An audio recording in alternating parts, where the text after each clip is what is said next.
Off by saying congratulations on the album. I've had a chance to sit down and have a listen to it, and it's an amazing album. So congratulations.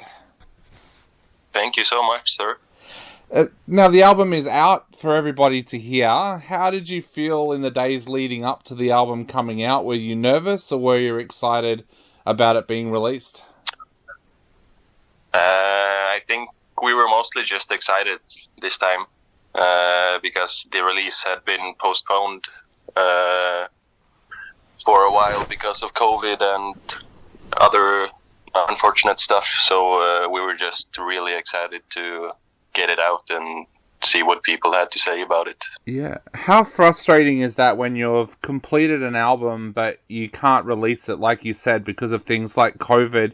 Is that frustrating that you've got the album sitting there and you just can't release it? Yeah, we were a bit annoyed, the whole gang, but that's life. Yeah. And we just did what we could to make the best out of it, and now it's just to bang on with a new one and make it even better. Definitely. Now, going right back to the start when you first started working on this album, did you guys have a goal in mind with the album? Was there something that you wanted to achieve, or how did you go into this album?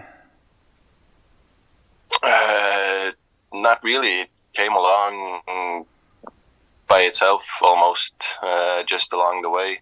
I felt like, at least. We had some visions and stuff, but nothing concrete from the start. Yep. Yeah. There's some pretty deep themes on this album. I was wondering if you could tell us a little bit about what was inspiring the lyrics for the album, and what are some of the themes that people can expect to hear on the album?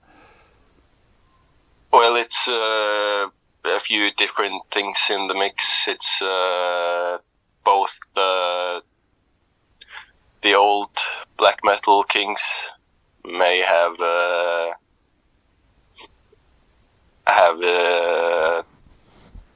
used up their time, so to speak. So maybe it's time to let some new blood flow on the top of the black metal charts. Yeah. And also just life and death and yeah, a lot of different stuff. Yeah, like I said, it's a pretty deep album. Tell us a little bit about that lyric writing process for the album itself. What was that process like?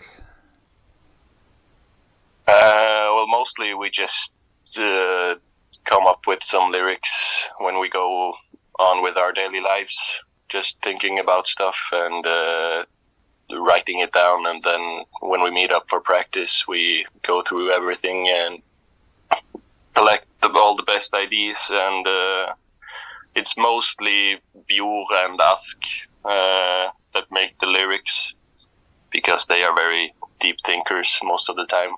Yep. So yeah, it's a lot of different stuff playing in.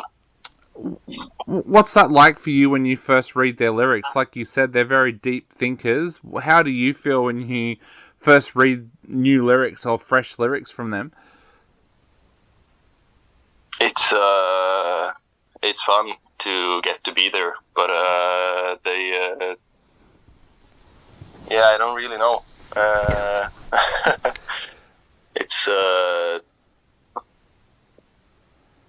It's cool.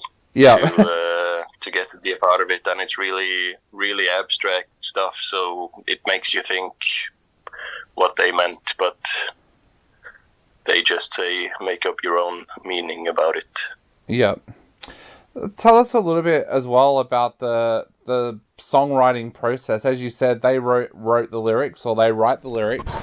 How do you then progress through to creating a song? What's that process like to go from lyrics to then writing the music?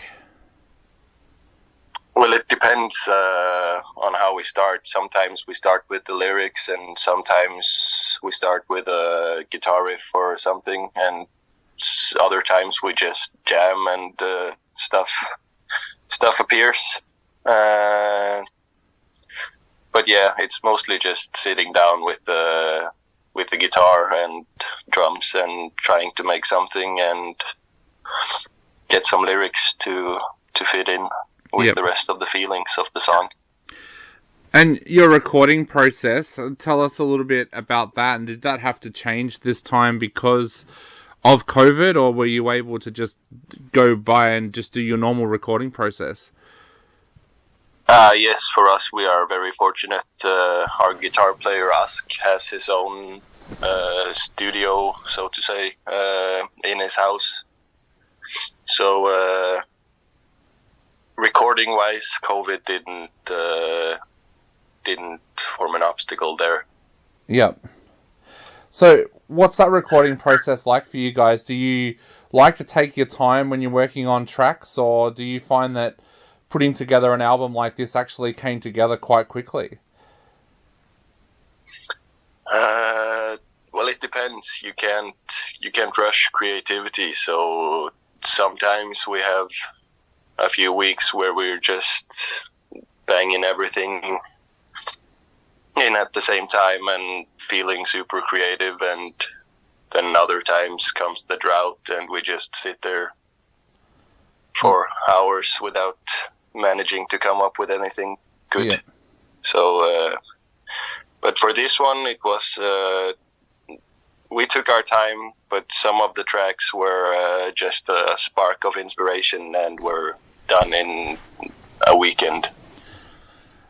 I got the feeling that the pandemic came at a really bad time for you guys because And The Mountains Weep had come out. The singles were doing so well going into 2020, and I know even here in Australia we had people requesting your music on our show. What was that like to have that momentum stopped by something like that? Like, that must have been a terrible time for you guys. Like I said, people were starting to notice your music worldwide, and then all of a sudden everything came to a screaming halt. What was that like?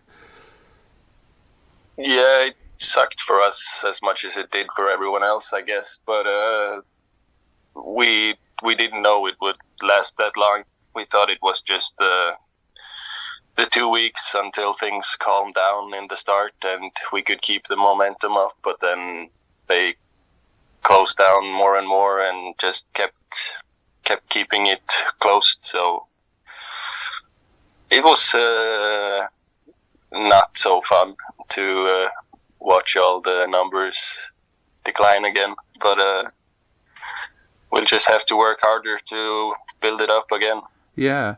How did you find your creativity during that time? Because I know some creative people found it to be a really creative time because they could concentrate on their music, but other people found that because they couldn't travel, they weren't getting that inspiration. How did you find that time for your creativity? Well, in the start, we took it as a positive, so to say, just thinking, well, now we can't go and play anyway, so might as well just sit here and write stuff. And we felt very creative in the start, but then after 1 year of not being able to go out and play, we started to feel very tired of the music and stuff. Yep.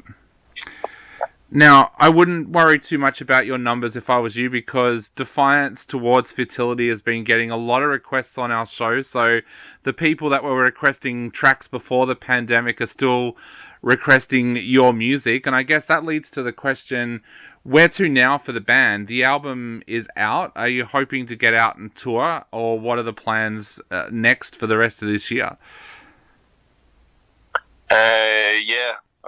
We are of course hoping to get out and tour as much as possible, but our bass player Björn, he is just around the corner from having his first kid any day now. Yeah. So we have to see how that goes before we can plan some near future tours and shows. but at least some local shows in Norway to promote the album, and then we're hoping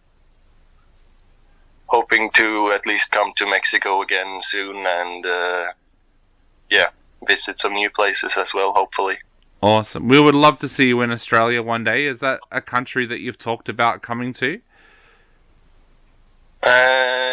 Nothing specific, because we don't know any concrete people over there, but we would love to come visit and play for you.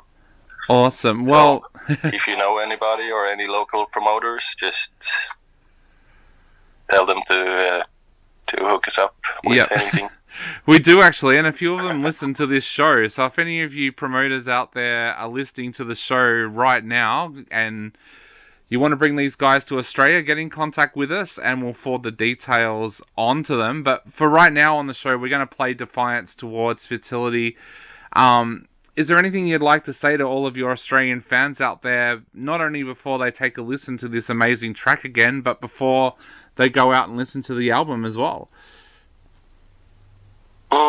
Thank you so much for listening, and to all of you who haven't heard it yet, I really hope you enjoy it and support us and add us to your playlists, and I hope I see you sometime live.